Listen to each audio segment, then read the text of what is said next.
Welcome to engineer Ajay Kumar Gupta YouTube channel. तो मैंने पिछले वीडियो लेक्चर में आपको ऑब्जेक्टिव क्वेश्चन बताया था। सब्जेक्ट पंडित दीनदयाल उपाध्याय, जो कंपलसरी सब्जेक्ट है, जो यूजी पीजी स्टूडेंटों के लिए है। तो मैं स्टार्ट करने से पहले आपसे कहना चाहूँगा, अगर आप मेरे चैनल पर नए होंगे तो चैनल को सब्सक्राइब, शेयर और लाइक कीजिए। ठीक है, तो चलिए स्टार्ट करते हैं बिना देरी किए हुए। देखिए, इसमें कह रहा है कि यदि पहला क्वेश्चन है, यदि ऐसे ही हमें दो दीनदयाल मिल जाए तो मैं भारतीय राजनीति का नक्शा बदल दूँ। यह कथन किसका है? तो यह कथन श्यामा प्रसाद मुखर्जी। श्यामा प्रसाद मुखर्जी उस टाइम हमारे देश के उद्योगपति मंत्री थे। ठीक है ना? तो यह श्यामा प्रसाद मुखर्जी ने यह बात कहा था, क्योंकि वो दीनदयाल से इतना प्रभावित हुए थे कि वो यह बात कर डाली थी। ठीक, तो अब आगे देखें अगला क्वेश्चन कि श्यामा प्रसाद मुखर्जी देश के किस पद पर निर्वाचित थे? तो उद्योगपति मंत्री। ठीक, किस पद के लिए? उद्योगपति मंत्री। अगला क्वेश्चन है, भारतीय जनसंघ के वर्तमान नाम क्या है? भारतीय जनसंघ के वर्तमान नाम भारतीय जनता पार्टी, बीजेपी। अगला क्वेश्चन है, दीनदयाल जी भारतीय जनसंघ के अध्यक्ष कब बने? 1967 में दीनदयाल को भारतीय अध्यक्ष बने, जो 1967 से 1968 तक ले यह भारतीय जनसंघ के अध्यक्ष रहे। ठीक, अगला क्वेश्चन है कि भारतीय जनता पार्टी के प्रथम अध्यक्ष कौन थे? पंडित दीनदयाल उपाध्याय, भारतीय जनता। अगला क्वेश्चन है कि एकात्म मानववाद विचारधारा दर्शन किसका था? आंसर है पंडित दीनदयाल उपाध्याय। अगला क्वेश्चन है, पंडित दीनदयाल उपाध्याय जी क्या थे? देखिए, पंडित दीनदयाल उपाध्याय जी दार्शनिक, समाजशास्त्री, राजनीतिज्ञ, अर्थशास्त्री, देशभक्त, राष्ट्र चिंतक, साहित्यकार, ये सब थे। ठीक, अगला क्वेश्चन है कि उपाध्याय के अनुसार भारतीय संस्कृति का जीवन दर्शन क्या है? तो एकात्म मानव दर्शन भारतीय संस्कृति का जीवन दर्शन है। ठीक, अगला क्वेश्चन है, दीनदयाल ने कौन सी उच्च परीक्षा पास की? सिविल सेवा उच्च परीक्षा पास की। पंडित दीनदयाल की प्रसिद्ध विख्यात पुस्तक कौन सी थी? एकात्म मानववाद इनकी प्रसिद्ध विख्यात पुस्तक थी। अगला क्वेश्चन है कि जगत गुरु शंकराचार्य की रचना है? पंडित दीनदयाल उपाध्याय की यह रचना है, जगत गुरु शंकराचार्य। अगला क्वेश्चन है, पंडित दीनदयाल ने किस अधिवेशन में सर्वप्रथम अध्यक्षीय भाषण दिया था? कालीकट अधिवेशन में। पंडित दीनदयाल उपाध्याय श्रमेव जयते कार्यक्रम कब आरंभ किए? तो जो श्रमेव जयते कार्यक्रम थे, 16 अक्टूबर 2016 को श्रमेव जयते कार्यक्रम का आरंभ हुआ। अगला क्वेश्चन है कि पंडित दीनदयाल की प्रसिद्ध युक्ति क्या थी? तो इनका कहना था, जो कमाएगा वो खाएगा। अगला क्वेश्चन है, पंडित दीनदयाल के प्रमुख पत्रिकाएं हैं? कौन है? राष्ट्रधर्म, पंचजन्य, स्वदेश।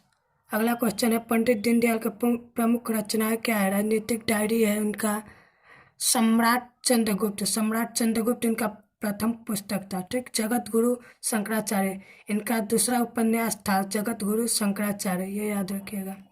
नेक्स्ट क्वेश्चन की ओर बढ़ते हम लोग। उपाध्याय जी के जीवन में किसके दर्शन का प्रभाव था? शंकराचार्य जी का। अंत्योदय दिवस कब मनाया जाता है? अंत्योदय दिवस 25 सितंबर, यानी पंडित दीनदयाल के जन्म के अवसर पर अंत्योदय दिवस मनाया जाता है। उपाध्याय जी भारतीय जनसंघ के अध्यक्ष पद पर कार्य किया।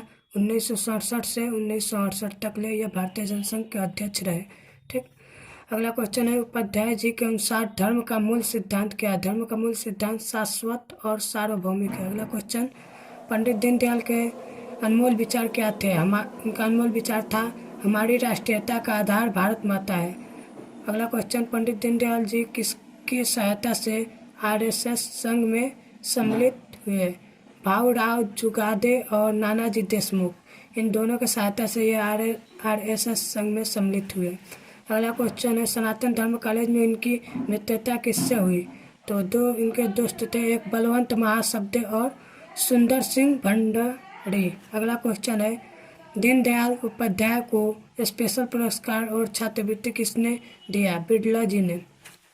अगला क्वेश्चन है कि पंडित दीनदयाल उपाध्याय जी ने किस वर्ष लखनऊ में राजनीतिक सम्मेलन का आयोजन किया? 21 सितंबर 1951 में।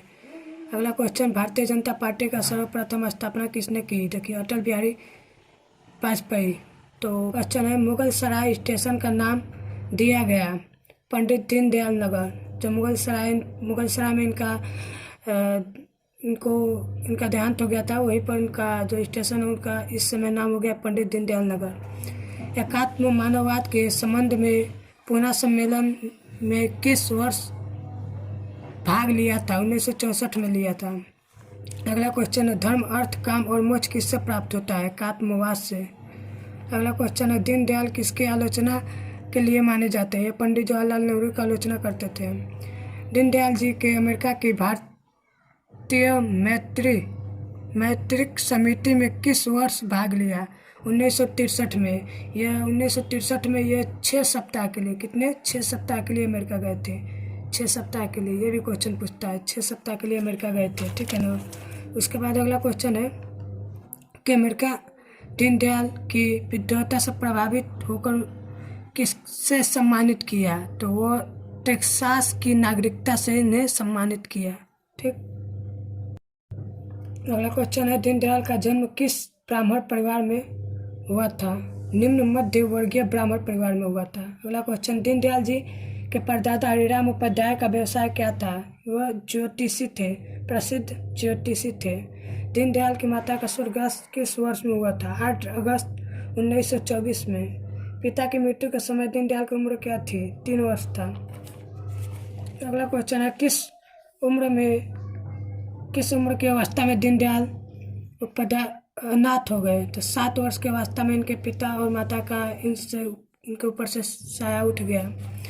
किस वर्ष दीनदयाल उपाध्याय को प्राथमिक विद्यालय में उनके मामा ने भर्ती कराया? 1925 में। अजमेर बोर्ड में सर्वप्रथम स्थान आने पर महाराजा कल्याण सिंह ने उन्हें उपहार स्वरूप क्या दिया? तो स्वर्ण पदक, 250 रुपये और 10 रुपये प्रति माह छात्रवृत्ति। अगला क्वेश्चन है, कानपुर में दीनदयाल जी किसके भाषण से प्रभावित हुए? तो वीर विनायक दामोदर सावरकर से। अगला क्वेश्चन है, दीनदयाल की सादगी की तुलना किससे की जाती है? तो इनकी सादगी की तुलना ईश्वर चंद्र विद्यासागर से की जाती है।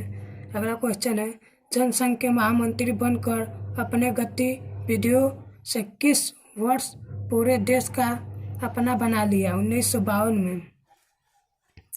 उत्तर प्रदेश के प्रांत प्रचारक का दायित्व दयाल को किस वर्ष सौंपा गया? 1955 में। एक रात तक लिखने के बाद उपाध्याय जी ने किस पुस्तक को लिख डाला? एक रात में ही एक पुस्तक लिख डाले जिसका नाम था सम्राट चंद्रगुप्त, जो छात्र जीवन पर था। किस पर था? छात्र जीवन पर था। यह छात्र जो बहुत ही फेमस हुआ।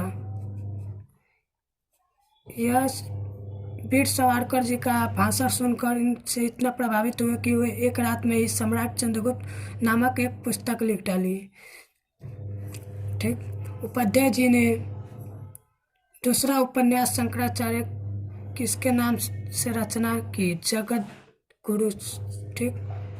अगला है, दीनदयाल उपाध्याय की साहित्यिक रचनाएं कौन सी है? सम्राट चंद्रगुप्त, जगत गुरु, शंकराचार्य है। अगला क्वेश्चन, सम्राट चंद्रगुप्त किस वर्ष प्रकाशित हुई? 1946 में सम्राट चंद्रगुप्त प्रकाशित हुई। जगत गुरु शंकराचार्य किस वर्ष प्रकाशित हुई? 1947 में। मासिक पत्रिका राष्ट्र धर्म किस वर्ष प्रकाशित हुई? 1945 में। और अगला क्वेश्चन इसमें, दैनिक पत्रिका थी स्वदेश थी। दैनिक पत्रिका क्या थी? स्वदेश थी। नेक्स्ट क्वेश्चन है, सम्राट चंद्रगुप्त और जगत गुरु शंकराचार्य ने दीनदयाल उपाध्याय को क्या बना दिया? प्रसिद्ध साहित्यकार बना दिया। ये दोनों रचना इनको प्रसिद्ध साहित्यकार बना दिया। 5 जन किस वर्ष प्रकाशित हुई? 1945 में हुई। ग्वालियर में आयोजित जनसंघ के अखिल भारतीय अधिवेशन किस वर्ष में हुई? 1964 में हुई। दीनदयाल जी ने किस वाद से पूरे विश्व को एक सूत्र में बांधने की कोशिश की है? एकात्मवाद। अन्त्योदय का अभिप्राय क्या है? आर्थिक विकास के लिए प्रयास ठीक। दीनदयाल उपाध्याय ने किस उद्योग को बढ़ावा दिया? कुटीर उद्योग को। उपाध्याय जी ने अर्थव्यवस्था को आधार बनाया। कुटीर उद्योग को अर्थव्यवस्था का आधार बनाया इन्होंने। अगला क्वेश्चन है, किस सन में पंजाब और दिल्ली जनसंघ शाखा का गठन किया गया? 21 सितंबर 1951 में। जनसंघ शिक्षा को किसने गठन किया? श्री भाई महावीर, बसंत ओक और बलराम माधव। ठीक। अगला क्वेश्चन है, कानपुर में दीनदयाल जी किसके भाषण से प्रभावित हुए? वीर विनायक दामोदर सावरकर से। अगला क्वेश्चन है, दीनदयाल की कार्यकुशलता और दूरदृष्टि के कारण दिल्ली अखिल भारतीय जनसंघ अधिवेशन में किस वर्ष बुलाया गया था? 21 सितंबर 1951 में। अगला क्वेश्चन है कि गांधी जी के सर्वोदय को दीनदयाल जी ने किस नाम देकर प्रतिपादन किया? अंत्योदय। अंत्योदय का अर्थ होता है आर्थिक विकास के लिए प्रयास करना। दीनदयाल के मामा का क्या नाम था? राधा रमन। तो उम्मीद करता हूँ आपको आज की वीडियो अच्छी लगी होगी। तो वीडियो को सब्सक्राइब कीजिए, शेयर कीजिए और लाइक करना मत भूलिएगा। तब तक के लिए जय हिंद, जय भारत।